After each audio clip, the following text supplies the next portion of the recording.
Good morning, good afternoon, and good evening, wherever you're joining us for Cybersecurity Hub's Threat Detection and Response Conference. It's the second day of the event, and we're very pleased to have you with us for another great session. And it's my pleasure to introduce you to Axon Technologies, who will be presenting very shortly. Just in case this is the first time that you've joined us for a while, we are in the On24 platform. And just to let you know that all the elements that you can see on your screen are customizable, and you can change the shape and the size of them. So if you're joining us on a larger monitor today, do please explore how best to set everything up for you. You can enlarge the presenter window or the slides as you prefer. And please do take a look at the resources box where we've put bits and pieces in there for you as well. You're very welcome to download and to follow the URLs for additional materials as well. So without further ado, it's my pleasure to hand over to our two presenters today, who are Hadi Hossain, co-founder and CEO of Axon Technologies, and David Brown, the Security Operations Director for Axon Technologies as well. Hi, Hadi and David, it's great to see you, and I'll hand over to you now so that we can commence. Thank you. Thank you, Georgina. Good afternoon, everyone, and thank you for joining us for this webinar today. We're very excited to share some of our learnings from our business at Axon Technologies and the clients we work with on how you can evolve your cybersecurity strategy from reactive to proactive, and therefore significantly help you stay ahead of cyber threats. To start with the presenters today, so myself, Hadi Hossain, I am the CEO of Axon Technologies. Axon is a dynamic cybersecurity solutions provider. We serve medium and large organizations. We help them stay safe from cyber threats, and we are 100% focused on cybersecurity. David, would you like to introduce yourself briefly? Hello, I'm David Brown, Security Operations Director. I've been around the world, from the United States to the Middle East to Europe, and now back in the Middle East again. About 20 years of experience in the cybersecurity industry, both from a federal government, military, industrial complex, and from critical industry and educational backgrounds. So I'm happy to be here as well, and hopefully we can enlighten and share some information with you all that you can find useful. So thank you. Thank you, David. So the agenda we have today, I will start with the first section, prioritize threat identification. I'll then pass over to David to cover threat detection is inherently a proactive process and moving effectively from a reactive to a proactive process. And then we will close with a short overview and briefing of who Axon Technologies is, what type of services we offer, the type of clients we work with, and really just an overall profile of the business. To move to our first section, so prioritizing threat identification. Before we go into the detail of the section, I want to just touch on the benefits of having a proactive approach to your cybersecurity strategy. It's more of a, we believe it's more of an augmentation to a reactive and a preventative strategy. It's not either or. It's a build out on top of a defensive strategy that is reactive and foundational from a cyber hygiene perspective. But really investing in that proactive strategy from a cybersecurity perspective helps you stay up to date with the threat landscape and have a security program that is aligned to your threats as a business. Now, when we think about proactive cybersecurity as well, we start, organizations that we talk to start thinking about the investment from an effort, from a resources perspective, whether it's worth it for them. And for us, the value comes down to 4 key pillars. The digital transformation initiatives that organizations are going through. Cloud is now mainstream. Every organization has a significant digital transformation initiative that they're embarking on, and therefore they're exposing themselves to a lot more threats that might be sophisticated at times and significant in terms of the business at other times. The next section around the external risk. This is really the threat landscape that the organization is exposed to. The type of threats that they could be facing, the attackers that could be interested in them, the players, for example, are the nation states interested in this specific business, or is it more of a organized criminals, or maybe even the ones that are after financial fraud? It depends on the type of profile of organization, but understanding that external threat and external risk is key to your proactive security strategy. Moving then to the inherent risk, this is looking internally and inside your organization. How are you set up from a data perspective? What type of assets and information do you have that could be significantly useful to an attacker or maybe a competitor, and could have a significant disruption and impact on your business, whether it's from a confidentiality, compromise of that data, or integrity or availability. And then the final section is around your security posture.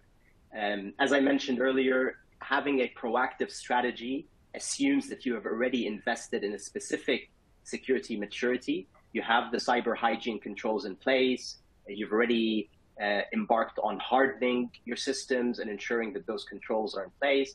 And now you're moving to the next level of maturity and focusing on your proactive security strategy. So if we take these pillars into account and we try to kind of focus more on the external risk and the internal risk that you have as an organization, that is really the foundational starting point for your proactive security strategy program. Now, the most important pillars that we think, as I mentioned, are the external risk around identifying who might be interested in your business. But for you to identify who might be interested in your business, you want to first know what your business is doing that is valuable and could be potentially seen as a target for external attackers. So the first step in our program and in our life cycle is the classification.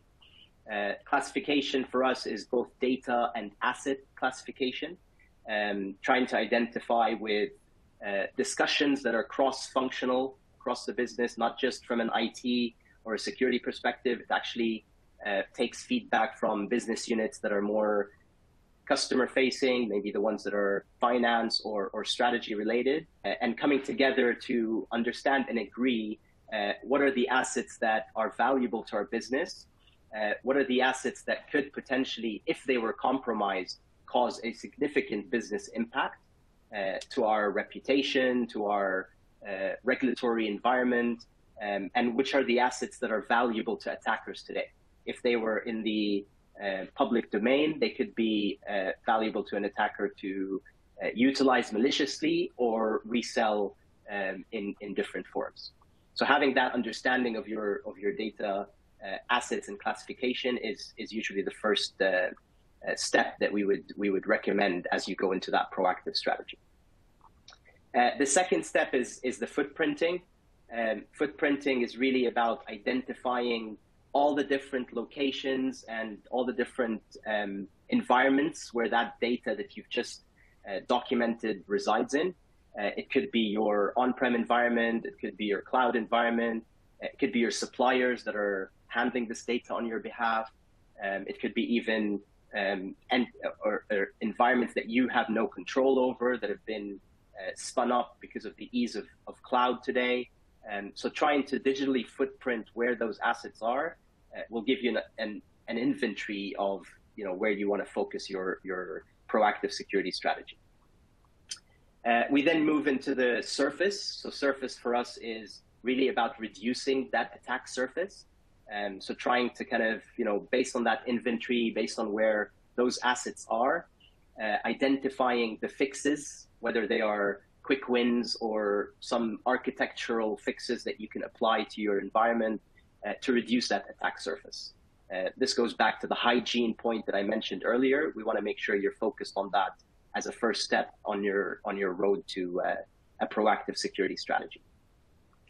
And then the final side around landscape, this is really building your threat intelligence and threat landscape, considering all the information that you've collected about your data, where that data resides, what type of controls you've put in place for that data.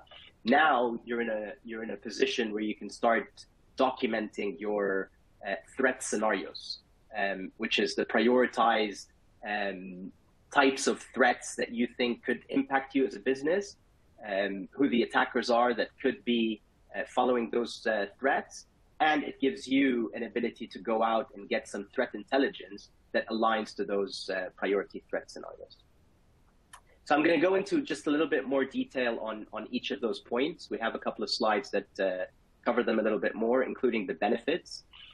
So specifically for data and asset classification, knowing what important data you have and knowing how important and valuable that data is to the different business units, it gives your security teams and the defenders an ability to understand the importance and prioritization. Security can now become a bit more business contextualized. They know what the business cares about. They know which teams and which types of data, if they were seen within the logs or the incidents, are a higher priority, and therefore they can deal with them in a much more coordinated and proactive manner. Also, identifying the assets that are most critical will help your defenders start to think about attack paths. So, with that data, we'll map out the full life cycle and the locations of those data, and therefore, from an architecture perspective, we can start thinking about possible attack paths that could target that data. Moving into digital footprinting today and trying to kind of scan for that data across the environments, whether it's on-prem or cloud or supplier. It's quite a big field. There's a number of different technologies that are out there that are trying to kind of align to this space. And as part of digital footprint, they're also helping you reduce your attack surface. But for us, the key areas of digital footprinting is trying to enhance your visibility outside of just your organization and look outside. And with the visibility, you'll start noticing some quick wins and fixes that you can apply. For example, you might see that some of your domain names are expired, your SSL certificates are expired. You might have forgotten some of the cloud servers or buckets that you have that have significant sensitive information. They've been misconfigured and they're public. We've seen a number of different AWS S3 bucket attacks or data leakage. They're not really attacks because the data was left open. So we've seen a lot of those, and digital footprinting can help you try to minimize those types of risks. Also, exposed server or services and ports that you have on some systems, trying to block those or stop them from being exposed if they're not needed. Sometimes from a configuration perspective, they're left on. And so trying to reduce that exposure is, it helps you with the next section, which is reducing your attack surface. This is when we start improving our security maturity, at least at the foundational level. We start moving into a cyber hygiene first set of controls that will enable you to then move into that proactive security strategy.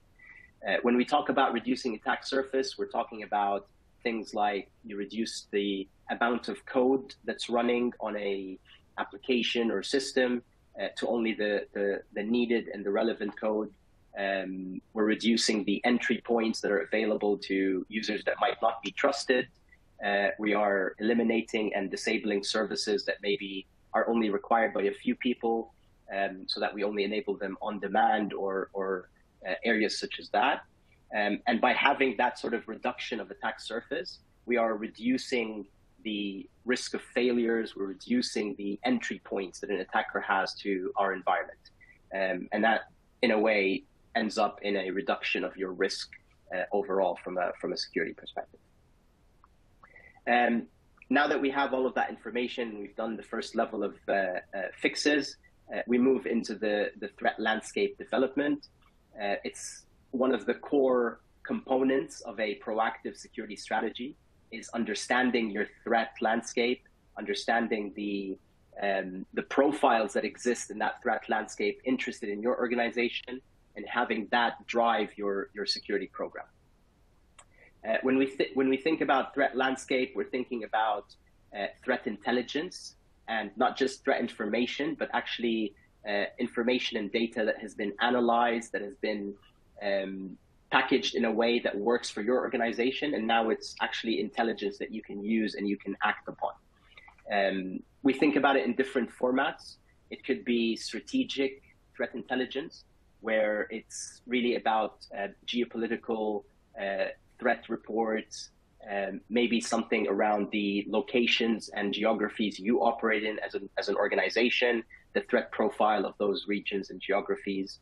The audience of strategic threat intelligence is typically the board or maybe senior management that is not very technical, and they consume that and can make decisions based on that strategic threat intelligence. The next bucket of threat intelligence that we see is more tactical or technical threat intelligence.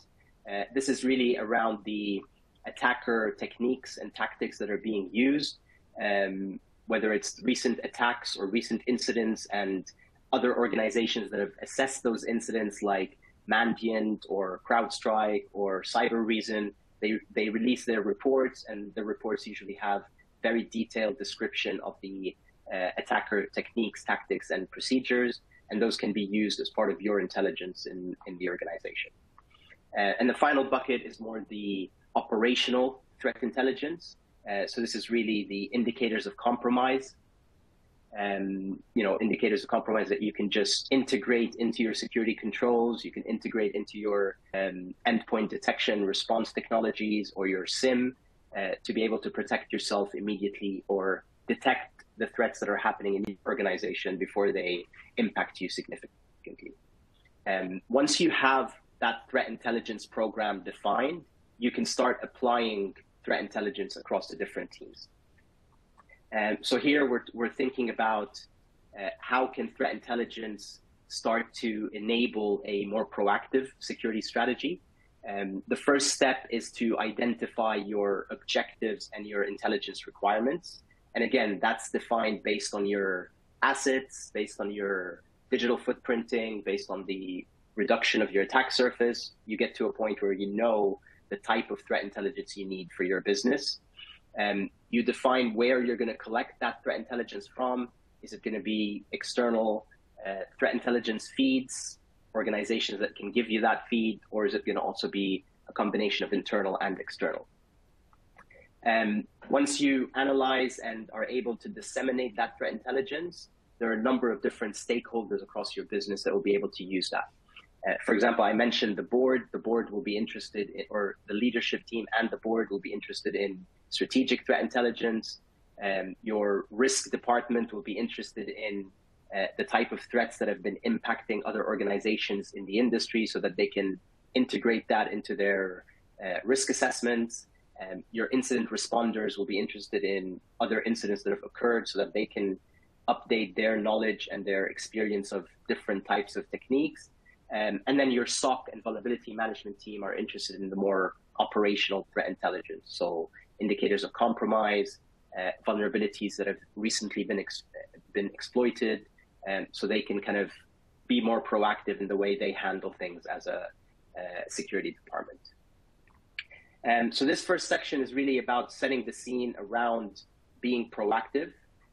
I'll pass over to David now to talk a little bit more about how we can operate this program into a security operations department, and then take it from there into the different types of examples that we would see within a proactive security department.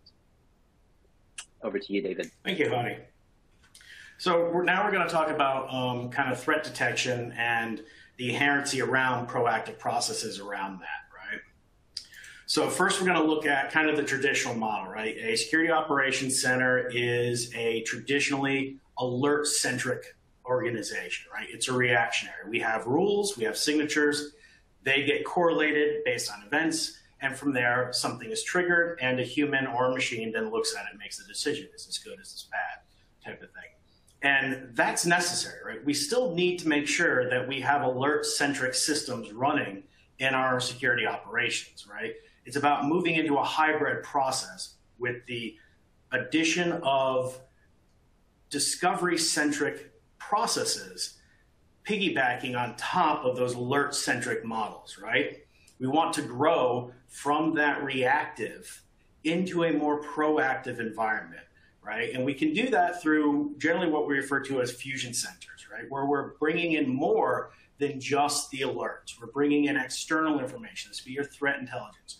We're bringing in other department information, vulnerability assessments, information assurance managers, right? All of these things feed into the Fusion Center to provide a bigger, more holistic picture of the security environment. And from there, you can build around that, right? One of the things that a SOC traditionally does is the humans enhance the technology, right? You're manually doing something on there, right, to make something happen. So I need to do a mitigation, or I need to put an atomic in for blocking. A human goes and does that manually, right? The human is enhancing the technology.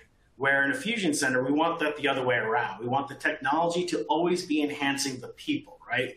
That's through automation in a lot of processes. There's, SOAR is now pretty common terminology that we use. So as we sit there and as something comes in and now an identification has occurred, now we see an atomic, and now the automation is automatically going through and mitigating that atomic across all avenues of the security controls. And it's doing the same way, the same time, every way. So it's repeatable. And that repeatability is important because we know that it's done correctly. And that's where the technology is enhancing the people at that point, right? Again, when we want to be more proactive as we move into Fusion Center. So we're looking at doing intelligence-driven proactive seeking, threat hunting, more automation, things like that to help out the environment, to bring that focus forward and to grow that environment out from us. And my office lights just turned off. So as we move forward, we have a concept called left and right of boom. And boom is the event, right? That is an incident, right? Because we have events, we have alerts, investigations, and we have incidents. Incidents are always the negative item, right? They're always the bad thing. And so the boom is that incident. We want to try to stay on the left side of that as much as possible. So early detection, hardening of systems, and making sure that we have incident response plans documented. We have the controls ready to go because those allow us to be more agile, right? We know at some point a boom is going to occur, so making sure you have your IR plans, your disaster recovery has been exercised, all of these things are critical to go forward, and they all belong on that left side of that boom.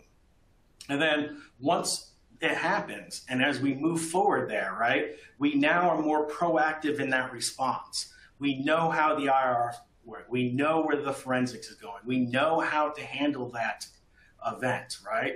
Because we've done all of these things ahead of time that allow us to follow out playbooks for mitigation, that allow us to implement an ERP plan that is exercised, that we know where its strengths are, and we can run through with that, right? Continual compromise assessments after the fact to go back to the beginning of it to re-harden or to readdress areas that were missed, right? Being proactive after the fact so that way we can be more active in the future. Analysis of malware and reverse engineering so we can pull atomics out, but not just atomics, right? But also pull out how that piece of software, that tool is being used. So we can develop a pattern out of that. That pattern can then be used for recognition matching and more discovery-centric rules as we go forward. And that's where we kind of get into this, this slide right here, right? The threat hunting versus the alert-based investigation thinking, right? We're always going to have the idea of preventioning, hardening something, making sure that we can do upfront as much as we can to limit its ability to do us harm, right? And then we look at the alert-centric focus, right? The one on the left here, right? Security monitoring, signatures, rules, alert, incident response happens, right? That's the traditional way. Now we want to make that a hybrid model, and we want to apply hunting and more proactive functions on that, right? So now we can start hunting in a couple different ways. We have what we call triggers. That's generally from threat intelligence, or that can be from an alert. That can be from media outlets, right? It can be from many, many different things. It can be a trigger to start hunting. The other thing is we always assume that the network or the system is compromised. We've just not detected it yet. So we make hypothesis around how is my email server compromised today? And now we take that hypothesis and we start hunting on that. And the accomplishment is to validate that hypothesis, either true or false. And if it's true, then we have an incident, we move forward. We're able to detect that early on, maybe before it becomes a proper business email compromise, right, at an early stage. Or it's false, there was nothing there.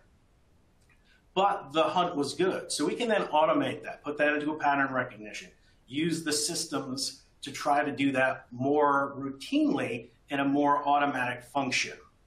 So going forward, when we look at these hybrid, we have the alerts coming down. They're acting as triggers for hunts. So let's just say Dridex is detected on a box. The malware alert goes off in real time from an AV engine. That AV engine triggers alert. The response happens automatically through SOAR, for example, and in a fusion center where that's being automated. That is being enriched automatically, again, by your automation technology. So now the alert, when it presents itself to a human, it knows it was detected, it was mitigated because the technology control worked. Any box around it was automatically potentially isolated that had contact with it before the mitigation took place. And all the knowledge that can be pulled from your TI providers has been enriched into that alert. And then from there, you can now trigger off of that and start a hunt. So let's just say we're back with Dridex, right? We can see that Dridex executed. Well, Dridex also pushes ransomware. So now we're going to do a hunt, assuming that before that Dridex executable was mitigated by the security control, that it dropped a secondary payload. So now the hunt goes into place to look for those secondary payloads and begins that hypothesis-driven approach to try to find those. As the day goes on, you get more and more information out of that.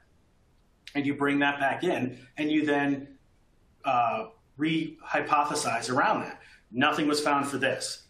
Change it, change a variable, do it again, right? Until you are certain or that you have proven the hypothesis to be valid or invalid. And then start over again, right? This is a process that's always going. And it's why we refer to them as discovery-centric processes, because we don't know what we're going to find, right? We have this handful of questions. We want to answer these questions. And sometimes they produce more questions. And that's a good thing. And so that's kind of the idea here, where we're trying to bring the alert-centric model and build upon it through maturity, through the capabilities of your operations center, and then the capacity that you now have in there to do more discovery-centrics, to end up in that hybrid state of an alert and discovery-centric model. And that's really the best world that you can be in from an operations point of view. You want your traditionals and you want your cutting-edge stuff all together to work seamlessly together. When we talk about the hypothesis, right, we're talking about models. We need to understand how threat actors work, how threat tools work, in order to understand where we're going, right? What other goals or objectives? What are potential targets? How do they breach those targets? And so what we do at Axon is we create threat hunting modules, right? As you can see, we use the diamond model, and we map out each of the particular threat actor groups or their tools. And from there, we create these hypotheses based upon that. And we follow the OTA approach, right? So we're doing first we're observing, we're orientating our hypothesis to that observation, then we're making decisions on what to do with that, and then we're acting on that. We're engaging, right? We've triggered, and now we're going through and following that hunt down and reworking and going through each of those potential techniques or the processes that might be used by this threat actor in order to compromise that target. And we walk our way through that. And when that doesn't work, we go back and we adjust. Either we change the threat actor model or we change the tool model, because each threat actor can have multiple tools behind them. And so each one gets its own model. And then you start to pair models together. So you'll have an actor model, you'll have a technique model and a tool model. And all of those will play together with each other in a seamless hunt. And that we refer to that as glassing, right? We're sitting back at a high level, we're looking at the entire field, and then we're drilling down to a very specific point in detail, investigating that, and then pulling ourselves back up to that vantage point so we can see the whole field again and starting it again. And that's how we like to do our hunts. We come in, sit back, chain our models together, and then run through them and then pull back again, change something in the chain and do it again. And we do that again until the chains are completed. And then we can say we have validated that this hunt did not prove any activity out of it, or it did prove activity out of it. And then from there, we'll pivot on that and begin hunting in different directions, right? In traditional areas, you're going to have a kind of an up-down model. We like to use the word Wonkavator, right, where we're going up, down, left, right, diagonally, and across. When we pivot in every possible direction around that. That way we can see as much of the field as possible and make sure that we're covering all angles from there.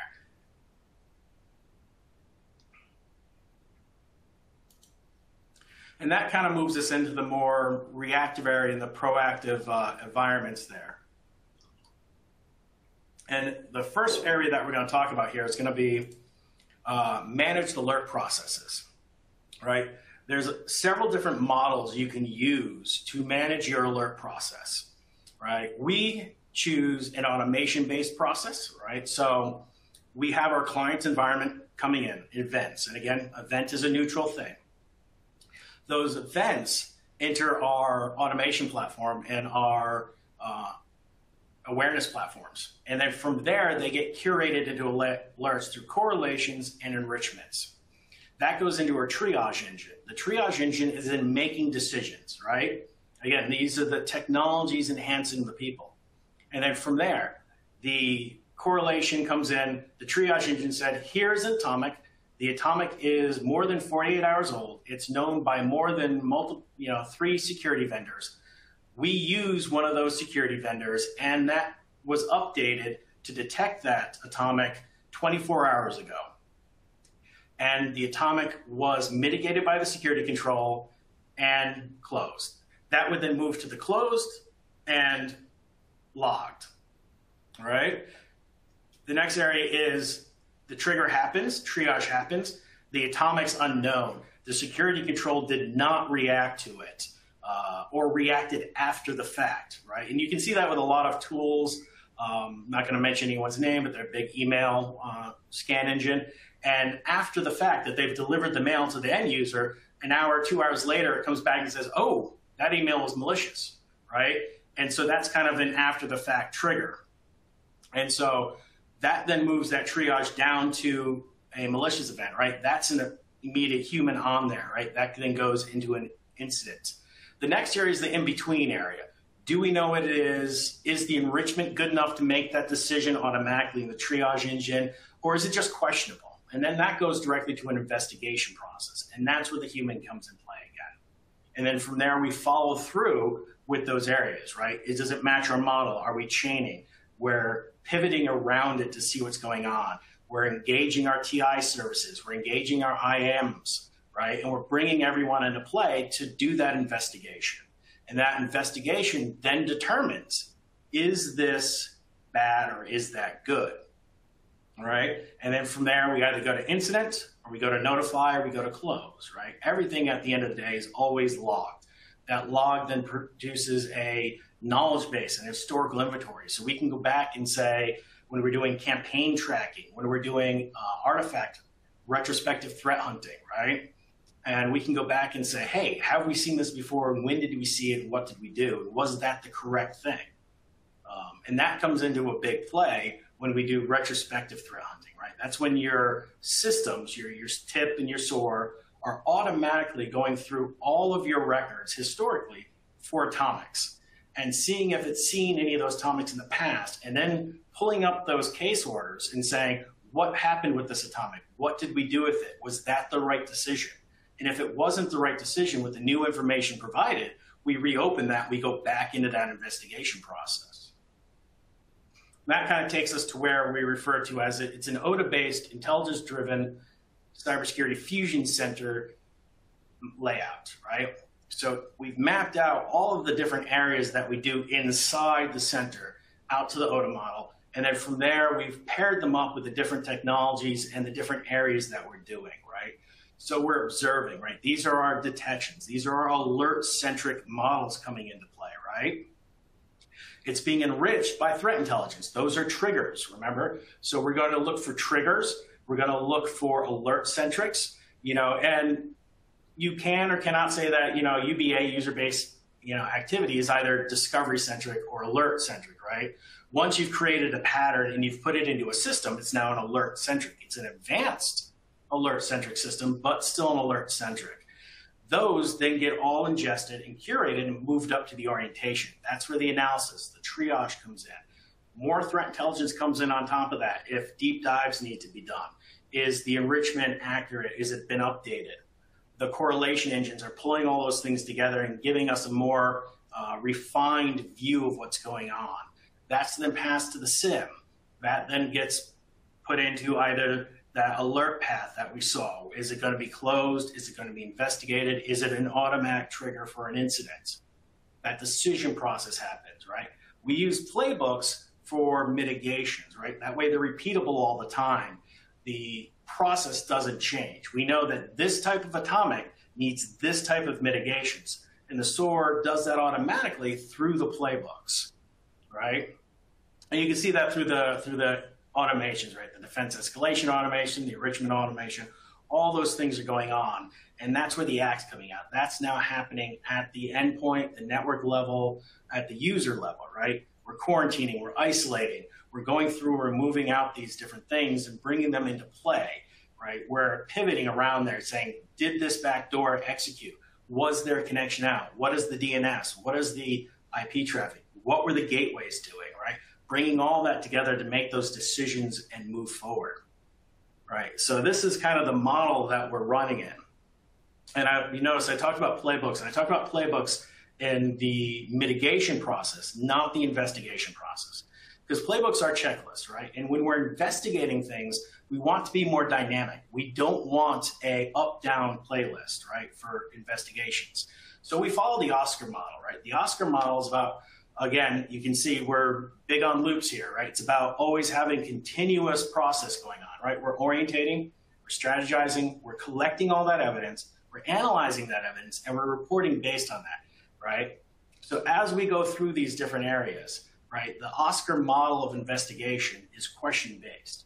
Every time you answer the question, it potentially generates new questions. And you go through and collect the evidence, and you answer those questions until there are no more questions generated.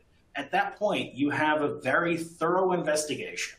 You only needed to know one process to do that, but that process allowed you to move in any direction you needed to move in, whether you knew you needed to move in that direction or not. And those are things that playbooks are very difficult at because they're mapped out, right? The playbook says you'll do this, this, and if it's Y, change to playbook B, right? And then change to playbook C, right? That in a modern agile investigation process isn't very helpful these days because adversaries are more advanced. They're more agile inside your network because they're living off your land. They're living off the tools that are now embedded in these systems, right? That you need to be as fast or faster than them.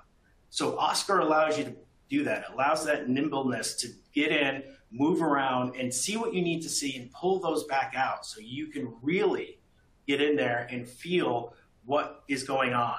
And then from there, you can feed that back into your threat hunters. You can feed that back into your IAM. You can feed that back out to your vulnerability guys, right? And bring all of those things out there.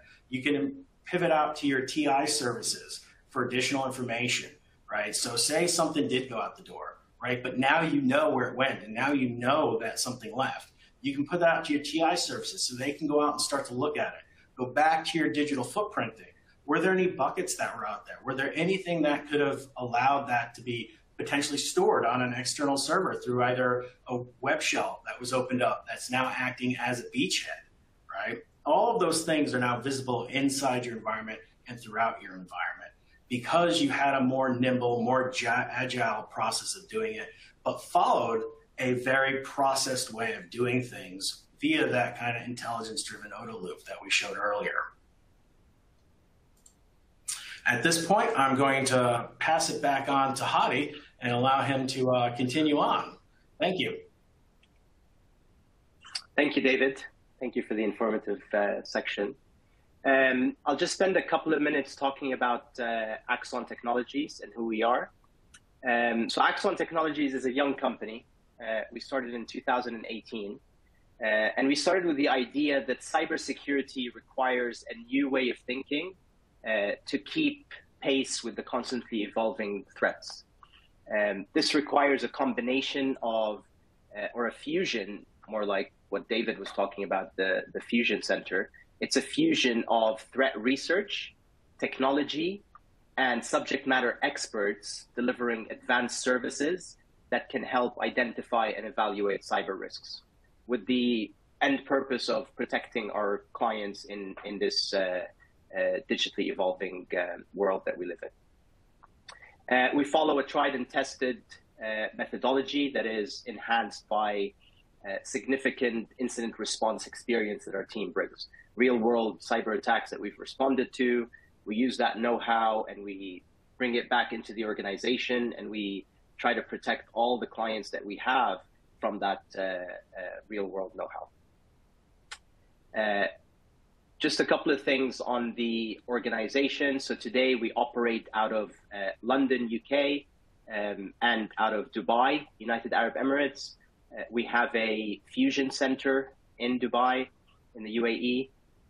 We have 30 different security roles that our team delivers, from David talked about threat hunting, threat intelligence, security operations.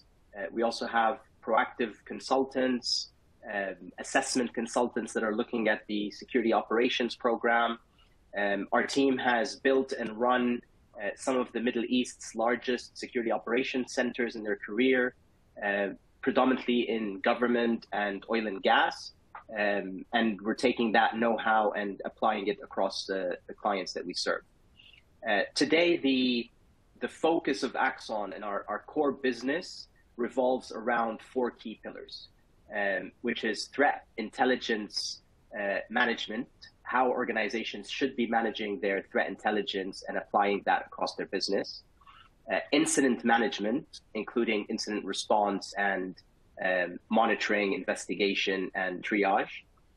Vulnerability management, around prioritizing vulnerabilities, but also applying threat intelligence on those vulnerabilities to support the remediation teams in fixing things that are the most critical.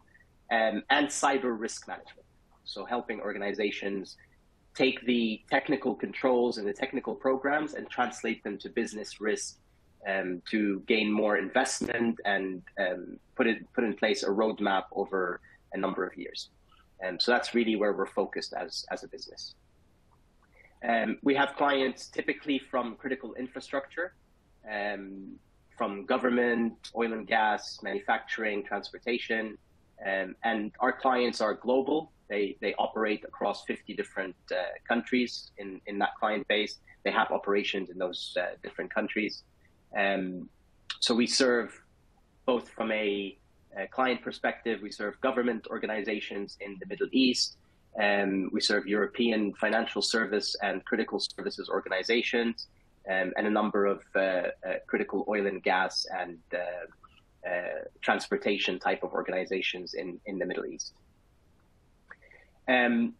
Typically, this revolves around critical infrastructure, but we also have mid-sized and smaller type of client solutions to help them on their journey to maturity. So it doesn't mean that only advanced and mature organizations can use our services.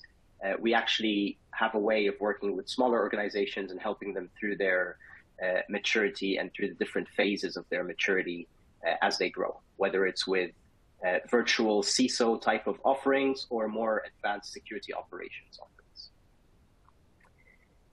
So that's really the content we wanted to go through today with you. We have, of course, time for questions. I can see a few questions have come through the chat window. So let's start going through those, David. I will read out the question, David. I think a couple of them are more relevant to your section. So we can go through those. And then as questions come in from the audience, I can also read those out. Sure. So the first question, David, how do you detect, deter, and respond to the protection of a billion-dollar asset located in a developing country, which lacks cyber protection networks, poor critical infrastructure models from a global GSOC perspective? Well, the first thing that you're going to need to do for that particular one is increase the awareness around it, right? I mean, at the end of the day, you're describing something that we deal with a lot in some different areas, for example, like rigs or fire bases, right? We don't have the ability to be there, and we don't have humans on the ground there. So we go in and we pre-harden as much as we can when we deploy that asset. From there, we then increase the awareness around that asset as much as we can, even if we're only using like VSAT for signaling, right? Where we're looking at very low latency, very high latency, very low speed, where we're not going to be able to do any reactions about that from a real-time perspective, but we can gain that visibility quickly. That's the idea that needs to happen, right? If you increase your visibility across that area, you can then detect something as soon or near time faster than you would the other way around. And hardening going forward is the way to do it in this case, because you have no, as you pointed out, you have no security controls in place, right? It's a standalone item, right? It needs to be running in a self-contained environment. So you're either going to be using host-based products that you pre-deployed on it that have been configured to be reactionary at an aggressive level, right? So if we're looking at like a host-based intrusion prevention system running on it at the software level, you're going to set that to a very aggressive level. So anything that's touching it, it's going to react more timely than not, right? And you're going to have to use whitelisting and blacklisting at that point to make sure that your internal processes are not being addressed by that system, right? So you're going to be using hash identification, right? Something like SHA-1, for example, and making sure that everything that you go in there is nearly bulletproof before you deploy it, and then deploy it. And then from there, have that telemetry coming back. And as long as that telemetry is coming back, you'll be able to understand what's happening to it. And then from there, either make the phone call that you need to have somebody, or cut the hard line in order to stop it, right? Because at the end of the day, if that, billion-dollar asset has, crucial information that could be environmentally destructive, for example, or organizational crippling, you're better off cutting its hard line than allowing it to fall, into an attacker's hands. But you'll never know that if you don't have that awareness of that telemetry. So again, the infrastructure, you can still do that. And, again, we've done that over VSATs and stuff like that. It's about pre-deploying it. Great. Thank you. I think we have time for one more question before we have to sign off. I'll wait for a minute if anything else comes up. Yep. So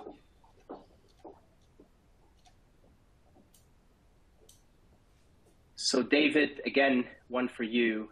How does the use of SOAR, security orchestration, automation, and response, improve the detection and response? It improves the enrichment of it, right? So as the detection comes in, the SOAR then starts to do enrichment and enhancement on it all. So now, instead of an alert coming in without any contextual information around it, the SOAR is going ahead and adding that contextual information to it. That's what an analyst needs, right? A CDA, a cyber defense analyst. They need that contextual information to make sure that they're understanding what's going on, what's around it. So as it comes in, the SOAR enriches, it enhances, and it starts to map out what's around it. What's the attack path? What led to this asset, and where can this asset lead?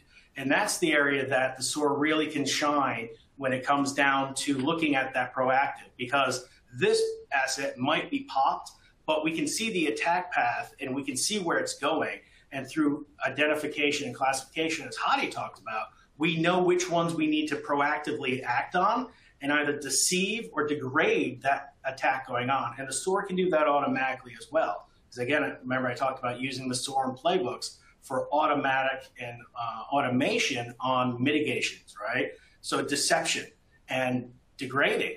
It can go in there and start to put pillars in its way. And as the attack slows down, the more you can degrade and deceive it, the better the defenders can get in front of it and be more proactive and funnel it into like a not okay corral and then just let it play around so you can learn from that, or stop it immediately. Drop it to the floor, let the network fail, and then go back, figure out how it came back in, do your RC, and then close those doors if it came in. And then next time you now have a behavioral or a tactic rule that you can put in to be more proactive in the future going forward. Because again, we talk about those loops and circles.